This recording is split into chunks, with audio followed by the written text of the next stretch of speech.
Bismillahirrahmanirrahim.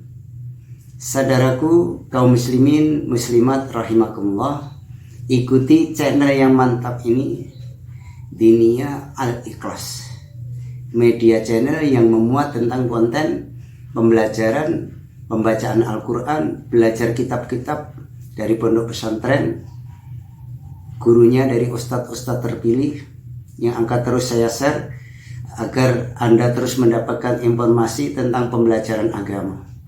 Jangan lupa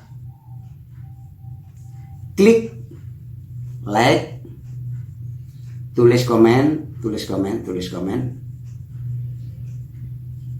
subscribe, kemudian bagi ke teman-teman Anda agar mendapat kemanfaat dari seluruh umat, seluruh alam.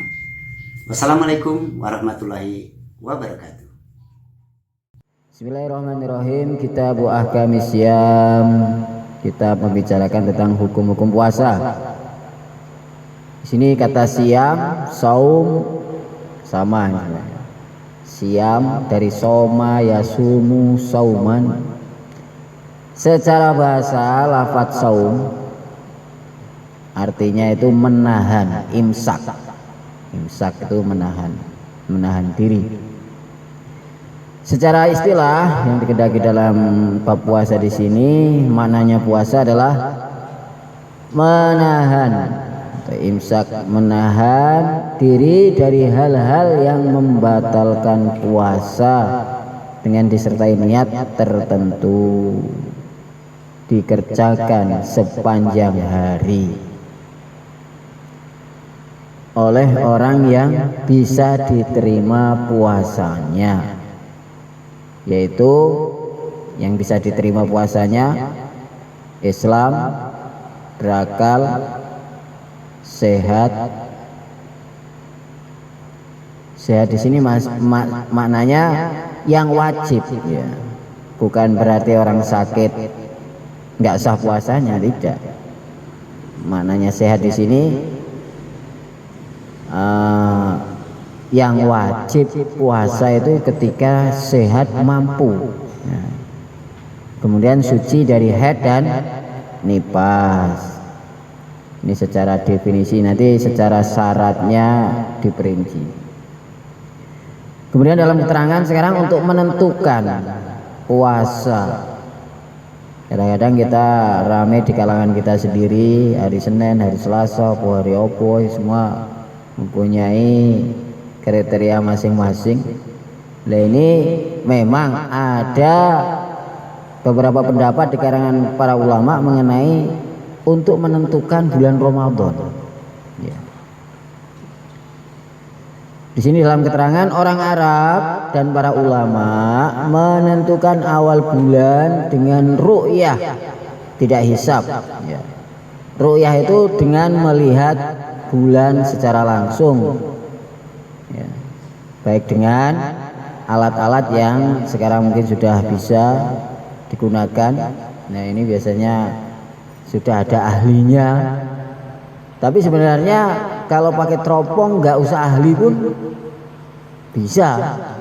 Sehingga di sini kebanyakan para ulama memilih dengan menentukan bulan Ramadan itu dengan ru'yah. Tatkala sudah ada orang adil yang melihat bulan Ramadan, maka sudah dipastikan bisa puasa, bahkan wajib puasa. Tapi sebagian ulama di sini ada pendapat yang, namun bagi yang ahli hisab bisa menghitung, itu bisa juga dia mengamalkan keahliannya. Tapi kan untuk hisab ini tidak semua orang bisa, hanya orang-orang tertentu saja yang bisa menghitung-hitung sehingga jatuh hari sekian, tanggal sekian, namanya ilmu hisab. Tapi seandainya ada orang yang bisa seperti itu, dia pun bisa dengan menggunakan hisabnya itu. Sehingga kadang-kadang terjadi perdebatan, satunya ru'yah, satunya hisab. Bagaimana yang benar? Semua benar. Yang hisab pun kalau seandainya dia ahlinya dan tahu persis hitung-hitungannya, ya bagi dia wajib puasa. Walaupun sebenarnya secara ru'yah belum tampak. Tapi kalau jumhur ulama, kebanyakan para alim ulama dengan menggunakan ru'yah. Nah, di sini. Karena dengan ru'yah itu kan jelas berarti, nggak hitung-hitungan lagi secara langsung.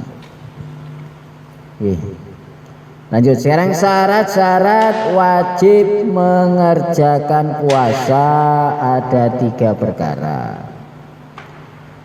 Maknanya seseorang wajib terkena hukum untuk berpuasa ini ada 3 hal. Dan di sebagian keterangan redaksi kitab lain ada 4. Sebagian ada 4, sebagian ada 3. Di sini ada 3.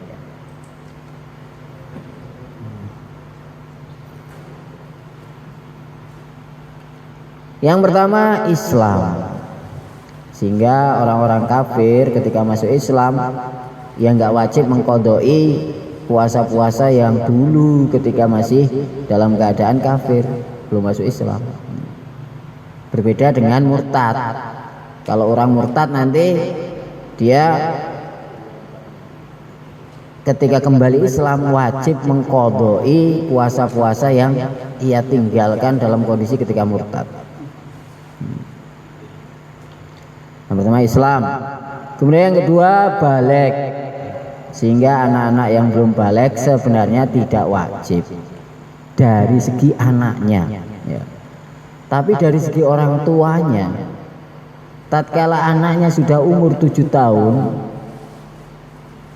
atau mumayyiz, batas mumayyiz, ini bagi orang tua punya kewajiban, ya.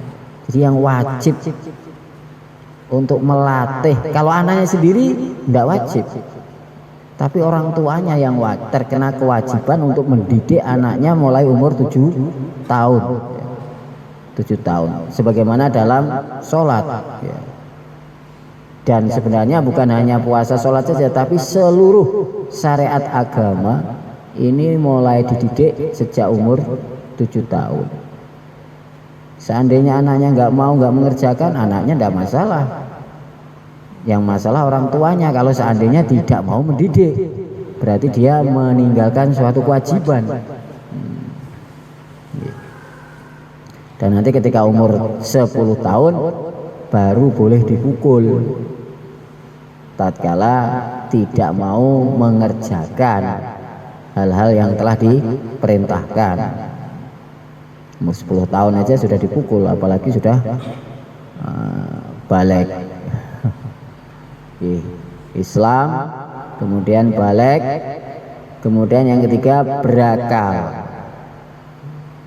Sehingga orang gila tidak wajib. Dan nanti ketika sembuh wajib gak mengqodoi? Tidak wajib. Tapi seandainya mau diqodoi tidak masalah, ya. Orang gila nanti ketika sembuh apakah wajib? Tidak wajib. Kemudian yang keempat, yang sebenarnya tidak ada dalam kitab lain, yaitu adalah mampu untuk puasa. Mampu untuk puasa. Mananya di sini mampu ini bukan nggak mampu, pokoknya nggak mampu kemudian boleh nggak puasa, tidak. Disebabkan dengan adanya hal-hal yang membolehkan untuk tidak puasa, sakit dan sebagainya, sudah tua. Nah, nanti ada perinciannya di antara orang-orang yang boleh untuk tidak puasa. Ini syaratnya ada 4 berarti. Yang pertama Islam, baligh, berakal dan mampu. Kemudian fardu. Adapun beberapa fardunya puasa ada 4. Rukun atau mau menjalankan puasa supaya puasanya dianggap sah ada 4. Nah, jadi kalau fardu ini kaitannya dengan sah atau tidak. Tapi nanti kalau kesunahan-kesunahan amalan-amalan kebaikan ataupun kemaksiatan itu nanti menjadikan berlipatnya pahala, ataupun dengan maksiat bisa menghilangkan pahalanya walaupun puasanya secara dohir sah. Sehingga kan baginda Nabi pernah bersabda, banyak sekali orang yang puasa tidak mendapatkan apa-apa kecuali hanya haus dan lapar saja. Yang pertama, niat dalam hati. Maka jika puasa yang dikerjakan puasa fardu seperti puasa Ramadan atau puasa nadar, harus menjatuhkan melaksanakan niat puasa tersebut saat malam hari. Ya. Kalau puasanya itu puasa fardu atau nadar, itu harus niatnya itu sejak malam hari, mulai habis maghrib, adzan maghrib itu sampai fajar. Nah, ini diantara suatu amalan yang antara niat dan amalnya tidak bareng, hanya puasa ini saja. Niatnya malam, puasanya siang. Tapi kalau untuk ibadah-ibadah yang lainnya bareng. Sholat, niatnya sholat, ya ketika sholat. Wudu, niatnya wudu ketika wudu. Tapi untuk puasa, niatnya boleh habis maghrib, puasanya besok. Nah, ya. Jadi kalau puasa fardu malam tuh harus ada niat. Kalau nggak niat, maka nanti puasanya wajib diqodho dan tidak boleh makan juga. Nah, jadi tidak boleh mentang-mentang malam saya nggak niat, malam berarti pagi ya sarapan. Oh, wajib menahan juga. Jadi yo kudu nahan, yo engko qodho.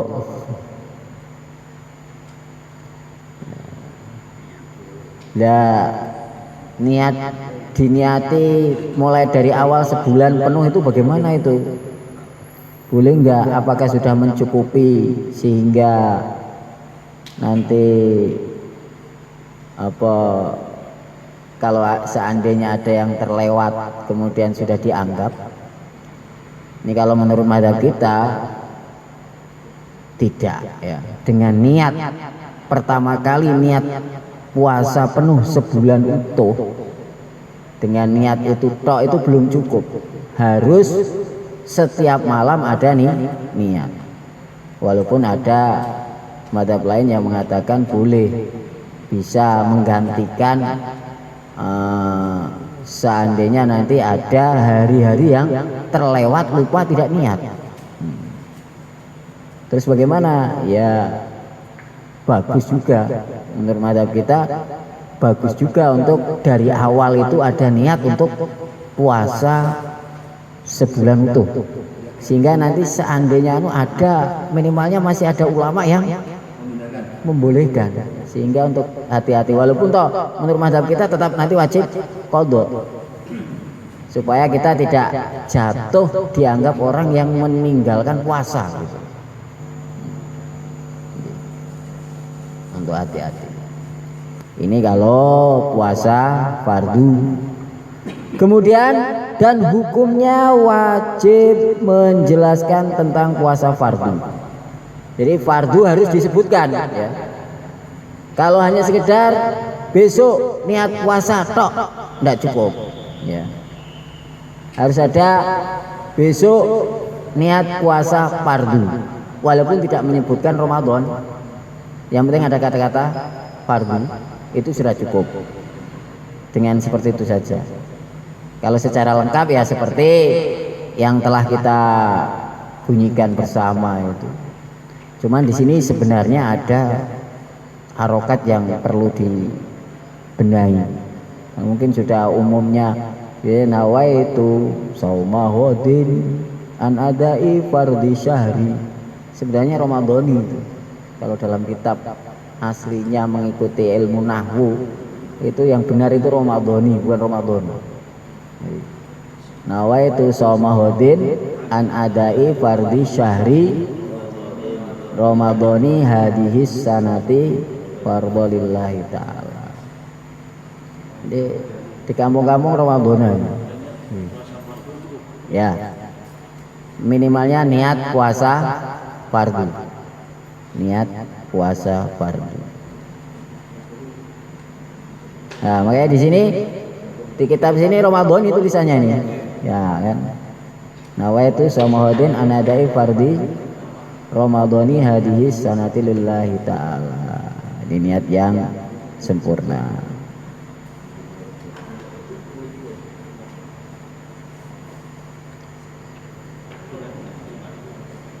Oke.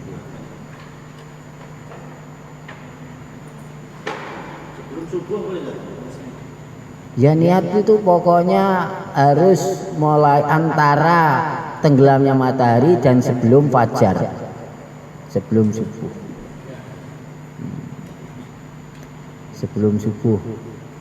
Hati-hatinya ya bar tarwah niko lah biasanya langsung.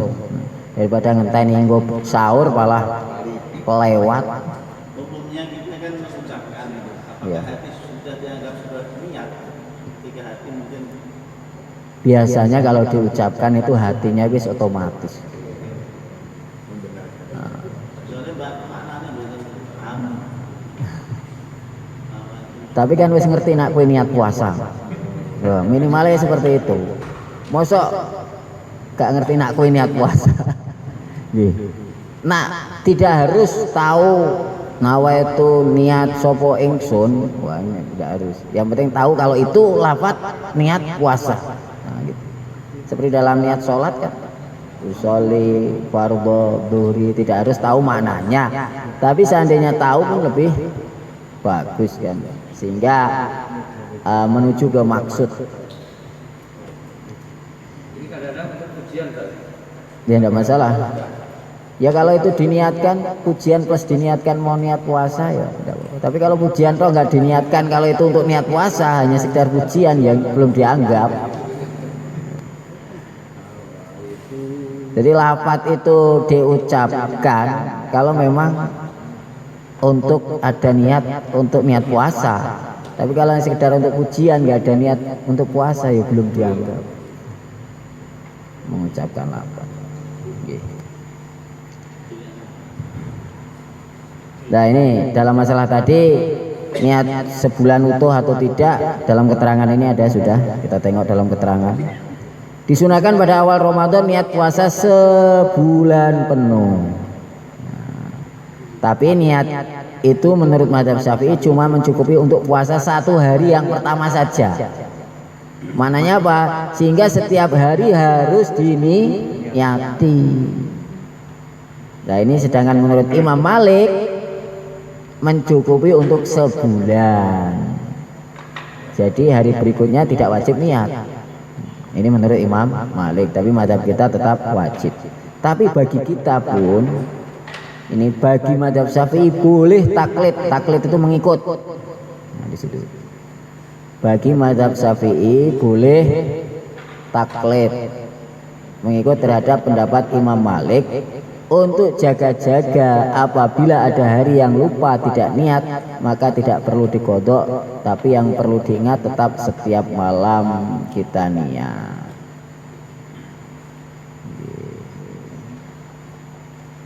Dijaga-jaga. Kemudian untuk puasa sunnah di sini nggak disebut. Kalau untuk puasa sunnah yang penting sebelum tergelincir matahari ada niat mau puasa sudah cukup. Niat puasa Kemis, Senin Kemis, Arafah, Asyura, Muharram dan sebagainya, puasa-puasa sunnah niatnya longgar. Yang penting sebelum tergelincir matahari. Jam 10 belum makan apa-apa, belum minum apa-apa, niat puasa sah. Ini kalau puasa sunnah. Tapi kalau puasa wajib harus malam hari. Kodok wajib sama juga. Kodok wajib sama juga. Ya, waktunya sama. Puasa kodok sama. Kemudian rukun yang kedua, rukun puasa yang kedua, wasani, menahan diri dari makan dan minum walaupun sedikit dalam keadaan sengaja. Kata-kata sengaja mananya berarti kalau lupa atau tidak tahu maka puasanya tidak batal. Tidak tahu di sini tapi bukan, "Mula aku gak ngerti nak mangan ki batal ke poso." Kalau sudah ngaji samping kanan kirinya banyak kiai kok gak tahu yo. Alasan nggak tahu kalau sekitarnya banyak kiai, banyak pesantren nggak diterima. Jadi di sini alasan nggak tahu yang diterima jika orang tersebut masih dekat saatnya dia memeluk agama Islam, baru masuk Islam, mu'alaf yang pertama. Atau dia tumbuh hidup jauh dari para ulama, uripin yang tengah hutan kono. Hidup di tengah hutan, nggak ada siapa-siapa, kemudian nggak tahu kalau makan itu membatalkan puasa. Poso karo mangan. Poso karo mangan. Dan jika tidak demikian persoalannya, maka batalah puasanya. Kalau seandainya alasan nggak tahu itu tidak sebab dua hal ini, sebab apa tadi, baru masuk Islam ataupun jauh dari ulama, maka alasan nggak tahu tidak diterima. Kemudian yang ketiga, jima, bersetubuh. Ini ya termasuk fardunya jangan sampai melakukan jima. Di sini sebenarnya nanti ini masuk dalam perkara-perkara yang membatalkan puasa. Tapi di sini dijadikan sebagai syarat. Kemudian yang keempat, tidak sengaja muntah atau menghindari sengaja muntah. Muntah dengan sengaja. Tapi kalau sengaja naik mobil, sudah tahu kalau naik mobil muntah, kemudian naik mobil, ini dianggap sengaja apa enggak? Sudah tahu kalau biasanya kalau naik mobil muntah, kemudian puasa tetap naik mobil, akhirnya muntah tenan. Ini enggak termasuk ini. Makanya di sini ada kata-kata maka seandainya muntah-muntah itu tidak tertahankan lagi, tidak tertahankan, itu mabuk naik mobil itu kan karena tidak tertahan. Sekarang apa ada orang mau naik mobil mabuk itu? Nggak ada orang naik mobil pengen mabuk itu, nggak ada. Saya naik mobil pengen mabuk di mobil, gak enak, malah sengsoro. Sehingga makanya di sini muntah-muntah itu tidak tertahankan lagi oleh seorang lalu keluar dengan sendirinya tanpa ada unsur kesengajaan, maka puasa orang tersebut tidak batal. Ini fardu-fardu puasa. Sekarang perkara-perkara yang membatalkan puasa berikutnya. Nah, untuk memvonis puasa kita batal atau tidak, ini batal secara zahir ya, karena nanti ada batal secara batin alias dari segi pahala ya. Ya dan saya cicil aja nangis mau batal loh. Nangis batal. Nggih, nak nangis terus metu luwe mlebu ning tutuk terus dilek ya batal. Nggih. Perkara yang dapat menyebabkan batalnya puasa ada 10.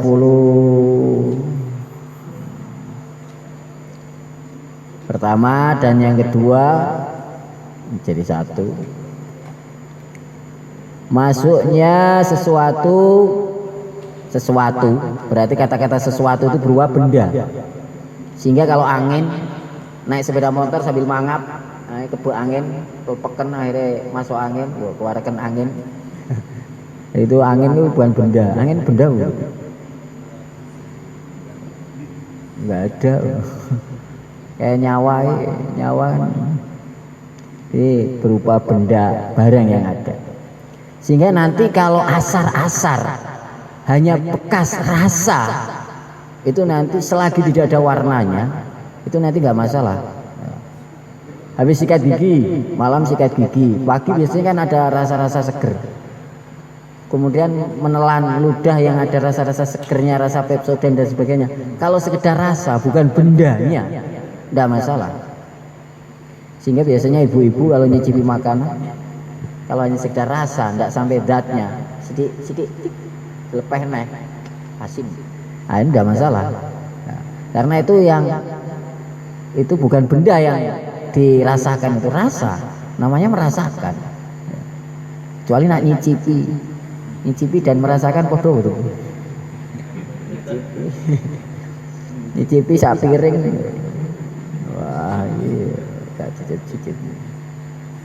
Masuknya sesuatu atau benda secara sengaja hingga sampai ke lubang yang terbuka menuju atau menjurus ke perut lambung, atau sampai ke lubang yang tidak terbuka secara asli. Benda tersebut sampai ke dalam kepala lewat dari luka yang terdapat di bagian kepala, termasuk impus itu gaya lubang dewe tapi mengarah ke lambung war. Jadi ya puasa diimpus batal betul? Batal. Suntik ini menuju kemana ini arahnya ini? Suntik asal coblos atau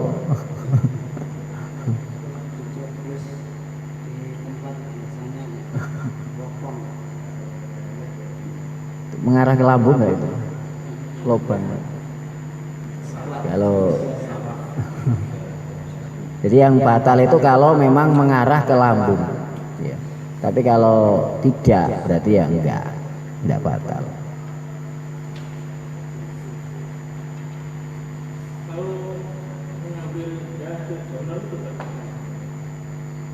Yang batal masuk bukan keluar.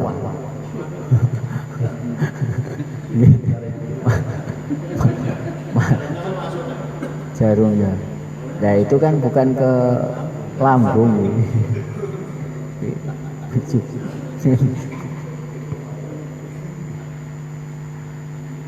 Yeah.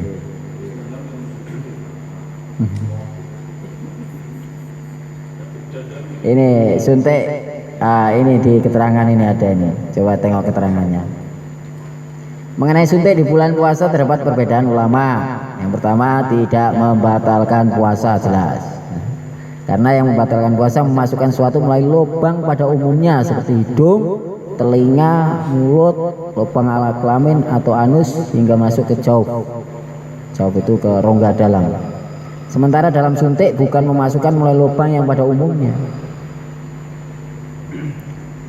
Ada pendapat yang kedua, dapat membatalkan puasa karena sekalipun tidak sampai ke lambung pun nanti otomatis akan menyebar ke seluruh anggota tubuh. Tapi ini yo prosesnya suwi ya. Sing paling penak ya sebutin batal. Wong loro. Saya disuntik wong loro.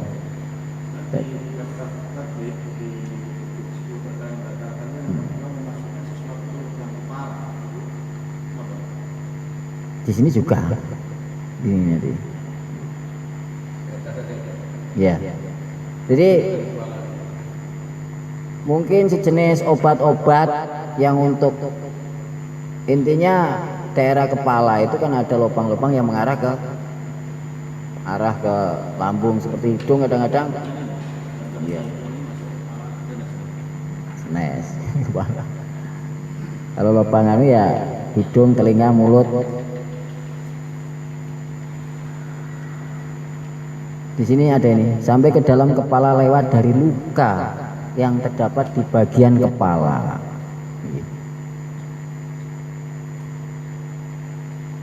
Kepala sini. Membuat luka baru alias melubangi. Mungkin ada sejenis obat untuk cara seperti itu. Seperti memasukkan obat ke lubang anus itu. kalau nggak bisa beol kan ada obat seperti itu kan. Ya itu termasuk bisa membatalkan.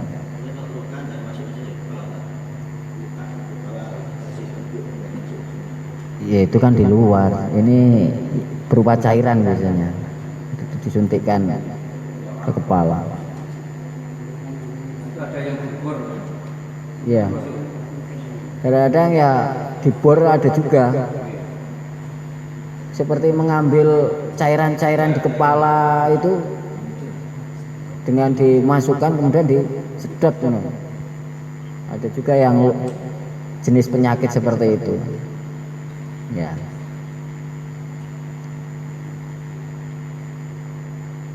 Kemudian yang ketiga, menuangkan obat pada salah satu kedua jalan pupul dan dubur, ya, memasukkan obat-obat itu ke dubur, itu termasuk membatalkan puasa.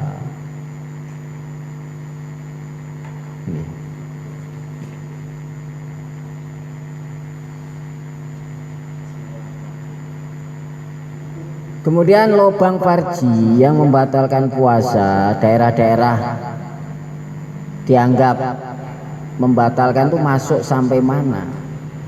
Masuk sampai anggota yang wajib dibasuh pada saat bersuci. Jadi ketika orang jongkok, maka yang tampak, nah, itulah wajib dibasuh ketika mandi. Lah ketika memasukkan sesuatu ke situ, lubang itu sampai agak dalam, itu sudah termasuk membatalkan puasa. Kalau farji bagi wanita, bagi laki-laki ya lubang farji depannya itu. Kemudian mengobati lubang telinga yang luka tidak membatalkan puasa bila yakin obat tersebut meringankan atau menghilangkan rasa sakit karena masuk kategori darurat. Ada tetes telinga ini. Tetes telinga bagaimana ini? Nah, ini di sini ada. Mengobati lubang telinga yang luka tidak membatalkan puasa bila yakin obat tersebut meringankan atau menghilangkan rasa sakit karena termasuk dianggap darurat. Tapi kalau itu stel ketembat, itu kalau sampai dalam batal puasanya, ya. Walaupun tidak bablas sampai dalam perut, tapi kalau sampai batasan tidak tampak, yang tidak tampak dari luar, itu bisa membatalkan puasa, ya. Tapi kalau sekitar pinggir-pinggir sini yang masih anggota yang tampak dari luar, ini nanti tidak batal. Mengobati mata, nah, di sini ada mengobati mata di siang hari Ramadan tidak membatalkan puasa sekalipun di tenggorokan merasakan rasa obat mata. Tetes mata batal apa betul? Tidak, jelas ada di sini. Nah, tadi mencicipi makanan di sini juga ada. Boleh mencicipi masakan di siang Ramadan kalau memang diperlukan, asalkan yakin tidak akan menelan apa yang dicicipi. Hanya sekedar rasa seperti tadi. Kemudian masuknya air dalam telinga dapat membatalkan puasa kecuali sebab mandi wajib atau sunnah. Ya. Ketika mandi, kemudian ada air yang masuk ke telinga, bagaimana ini? Sebenarnya di sini perlu perincian. Kalau mandinya dengan menenggelamkan badan maka batal secara umum. Renang. Wis ngerti poso jegur ning banyu nyelem ada yang masuk batal. Jamane sambil mangap. Wah. Tapi kalau mandinya sambil disiram shower atau pakai gayung, ini diperinci. Kalau mandinya mandi wajib atau mandi sunnah, seandainya masuk tidak sengaja maka tidak batal. Seandainya tidak sengaja loh, enggak terus sambil mangap. Tapi kalau hanya sekedar mandi-mandi biasa, tidak mandi sunnah, yang penting mandi, sengaja nggak sengaja nanti bisa batal. Ya. Mandi karena sudah tahu ini puasa kok mandi dengan menyiram kepala sedangkan tidak ada unsur wajib atau sunnah, itu nanti masuk walaupun nggak sengaja pun bisa batal. Nah, supaya kita mandinya itu dianggap sunnah semuanya, ya setiap mandi kita niatkan ke arah perkara-perkara yang disunahkan. Mandi sore niatnya supaya mau kumpul dengan orang, mau ke masjid mandi, ini kan termasuk mandi-mandi sunnah. Setiap mau kumpul dengan orang mandi itu termasuk sunnah, sehingga sebenarnya bisa semua diniati, sehingga mandi kita jadi sunnah semua itu bisa. Setiap mandi diniati ini untuk menghilangkan bau badan. Kalau hanya sekedar jibar-jibur mandi tok nanti nggak dapat pahala. Ini masalah sunah apa sih? Mau ya lihat sunah ini ku nopo nih? Sunah mau kan ada ketentuan. Sunah mau mandi hari raya, mandi Jumat, mandi mau kumpul dengan orang, mandi ketika berubah bau badan, mandi sing paling enak ya mandi niat supaya tidak menyakiti orang-orang Islam. Beda, ya, menghilangkan bau badan.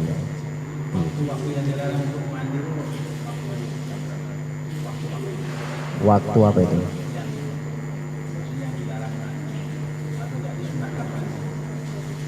Kalau secara ketentuannya enggak ada sebenarnya. Mungkin dari segi kesehatan ya ada mungkin kalau dari segi kesehatan. Cuman mandi habis maghrib katanya akan bikin rematik dan sebagainya. Tapi justru ketika bulan Ramadan termasuk diantara sunnah bulan Ramadan itu mandi setiap malam. Mandi setiap malam. Mulai habis maghrib. Waktunya. Ya mungkin itu sebuah pengalaman kan tidak semua orang bisa juga berlaku, bisa juga ya, kalau hukum jam 12 sampai asar udah boleh mandi, kemudian setelah asar setelah setengah jam kemudian baru boleh mandi, kemudian asar sampai jam 12 malam tidak boleh mandi. kalau junub ini sing repot monggo.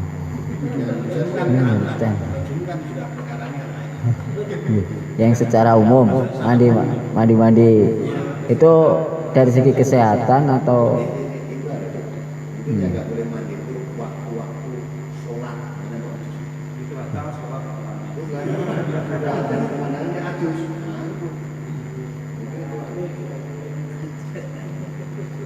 tapi ketika seorang mau kumpul dengan manusia maka disunahkan mandi termasuk waktu sholat. Berarti kan nanti setiap sholat ada mandi juga. Nanti ada dalam bab mandi sunnah.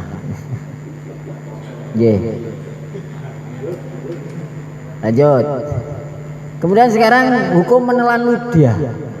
Ya ini menelan ludah. Kalau itu masih murni dan belum bercampur, ya, murninya belum bercampur dengan perkara lain dan belum keluar dari batasan mulut, tidak masalah. Walaupun dikumpulkan dan sengaja ditelan, kumpul kesek woke, telakak. Selagi murni tidak bercampur dan belum keluar dari area mulut, ini tidak masalah. Tapi kalau bercampur dengan darah, misalnya gusi berdarah, atau asin-asin piye, nah ini tidak boleh ditelan, ya. Harus dibuang. Kalau ditelan nanti bisa batal puasa.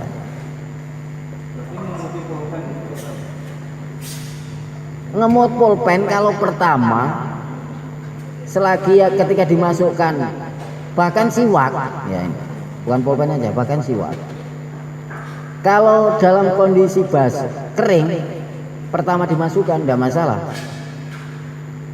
tapi kalau sudah dicabut jebret, berarti ini kan di sini ada ludah-ludah yang sudah keluar dari area mulut.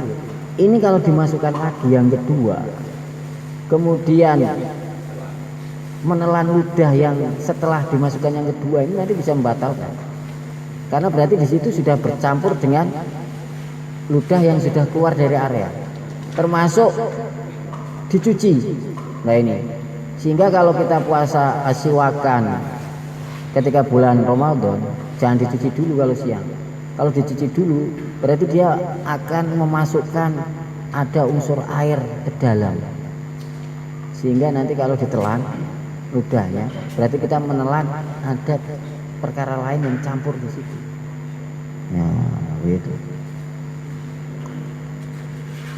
Kecuali kalau nggak ditelan. Jadi permasalahannya kalau ditelan, tumbah, siwakan, berarti di, nah itu tidak masalah. Tapi biasanya kan mesti ada yang ketelan itu mesti. Nah makanya ya seperti itu, hati-hati. Yeah. Kalau rumah pakai lipstick, pakai anu nggak apa-apa ya.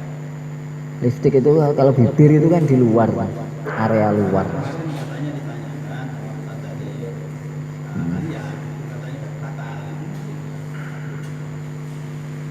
Bibir area luar. Mungkin kalau ketelan mungkin. Lipstikannya. Nah.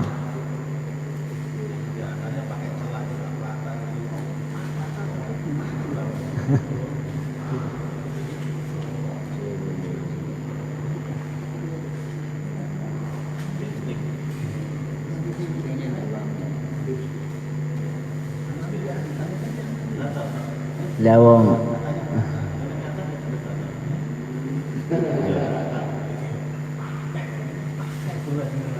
Yang batal itu kan memasukkan sesuatu. Ini nempel apa masuk ya? Nempel. Mungkin sampai bablas.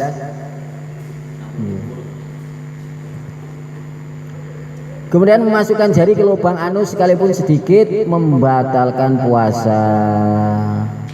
Jadi ngersiin.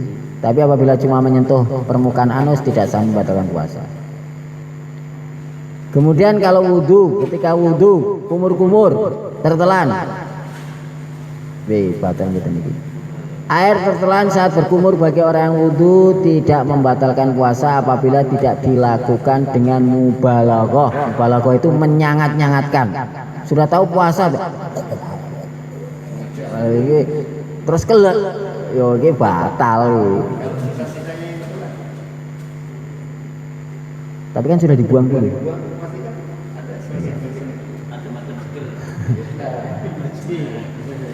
Wes. Berarti sudah ada pembuangan. Sudah ada pembuangan.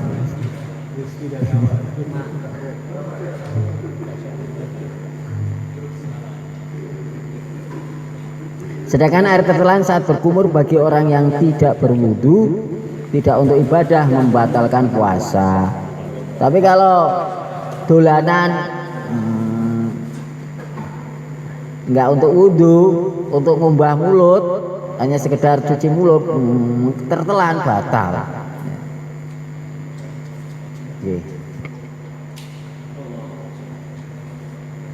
Kemudian yang keempat, muntah dengan sengaja, tadi sudah dijelaskan. Kemudian yang kelima, jima secara sengaja, hubungan suami istri. Jima di sini kecuali kalau lupa. Lupa gitu ya gambarannya. Nggak ada. Lali puasa.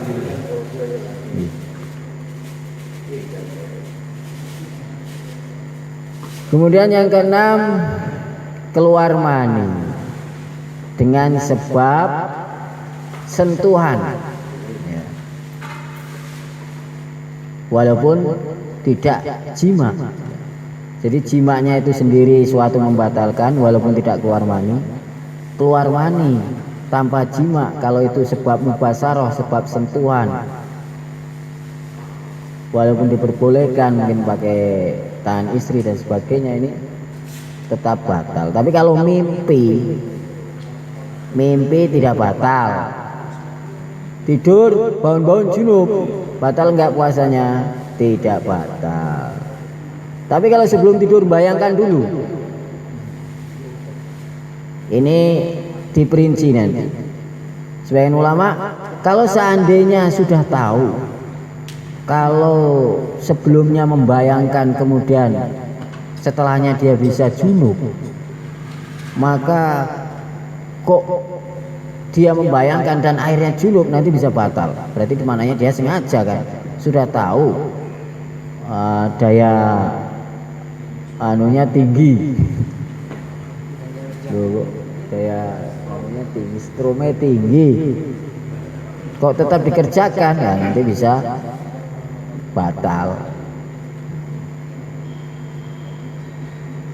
Kemudian keterangan diperbolehkan suami istri melakukan cumbu.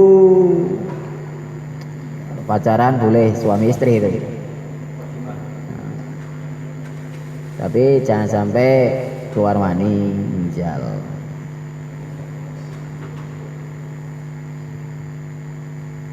Nah ini nonton VCD porno ya, enak juga.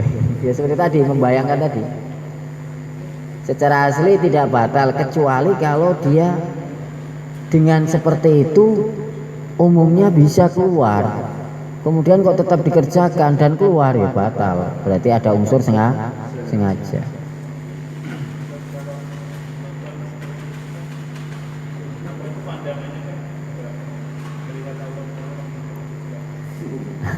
Ini masalah keluarnya maninya. Kalau masalah melihatnya tetap tidak boleh ya. Jadi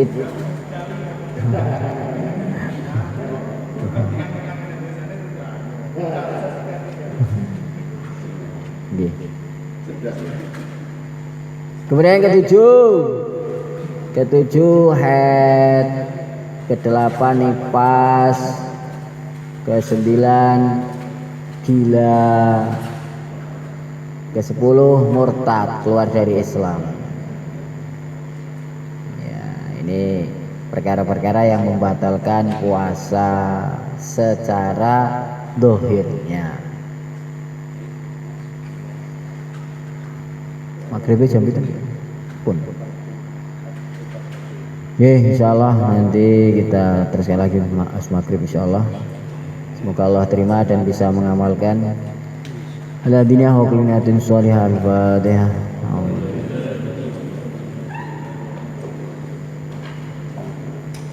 Subhanallah wa bihamdihi, subhanallah wa bihamdihi.